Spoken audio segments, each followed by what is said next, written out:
Isabel, quiero que sepas que esto puede ser muy fuerte para ti, ¿eh? Ya has visto que voy de Indiana Jones. Esto es la misión más peligrosa que he tenido en los últimos años. Ten cuidado. Solamente quiero enseñarte lo que hay ahí. A ver dónde está. ¡Anaconda! Cuidado, tenemos que ir así. Vamos, tranquilo. No te preocupes, ven. Ya sabes que aquí estaré yo hasta lo que haga falta. Cuidado, me está mirando. Mira qué cara tiene. Esos dientes de asesina. Es impresionantemente peligrosa. Pero lo voy a hacer. ¡Espera!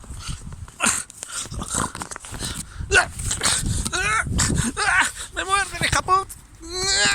¡Lo siento! No.